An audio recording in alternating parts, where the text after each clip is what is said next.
இப்போ நம்ம வேர்க்கடலை டைரெக்டாக வாங்கி ஆட்டினோம்னா லாபமாக நஷ்டமானு பார்க்கலாங்க. இப்போ நான் வேர்க்கடலை வந்து 20 கிலோ வந்து 110 ரூபாய்ன்னு சொல்லிட்டு 2200 நாங்கள் வாங்கியிருக்கோம். சரிங்களா? அதை வந்து ஆர்டருக்கு கூலி வந்து 300 ரூபா கொடுத்துருக்கோம். மொத்த செலவுகள் வந்து 2500 ஆயிருக்குதுங்க. இதில் என்ன பெனிஃபிட் கிடைச்சிருக்குன்னு பார்க்கலாம். ஆட்டும்போது அதில் புண்ணாக்கு கிடைக்கல. புண்ணாக்கு வந்து 11 கிலோ புண்ணாக்கு கிடைச்சிருக்கு. 1 கிலோ புண்ணாக்கு வந்து 50 ரூபா.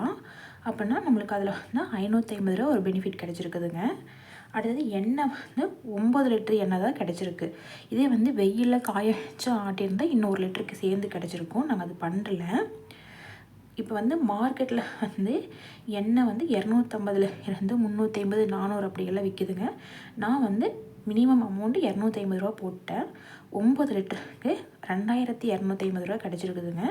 நம்மளுடைய மொத்த வரவுன்னு பார்த்தோம்னா புண்ணாக்கோடு சேர்த்து எண்ணெயை கூட்டும்போது நம்மளுக்கு வந்து 2800 ரூபா கிடச்சிருக்குதுங்க. இது லாபமாக நட்டமானு பார்த்தோம்னா நம்மளுக்கு பெனிஃபிட் 2800 ரூபா. இது காய் வாங்கி ஆட்டினது வந்து 2500 ரூபாய்ங்க. நம்மளுக்கு லாபம்னு பார்த்தோம்னா 300 ரூபா கிடச்சிருக்குது.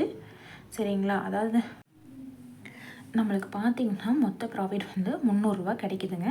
இதில் எக்ஸ்ட்ரா இன்னொன்று என்னென்னா, நீங்கள் வந்து புண்ணாக்கு வேண்டான்னா நீங்கள் கடையிலேயே கொடுத்துடலாம்.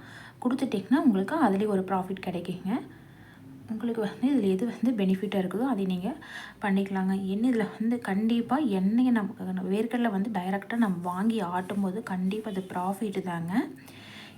ஒன்று வந்து இல்லை வந்து இதில் வந்து எந்த ஒரு கலப்படமும் அதில் இருக்காது. ஏன் நம்ம கண்ணு முன்னாடி நம்ம அங்கேயே பருப்பு வாங்கி நம்ம அங்கேயே ஆட்ட போகிறோம். அவ்வளோதாங்க.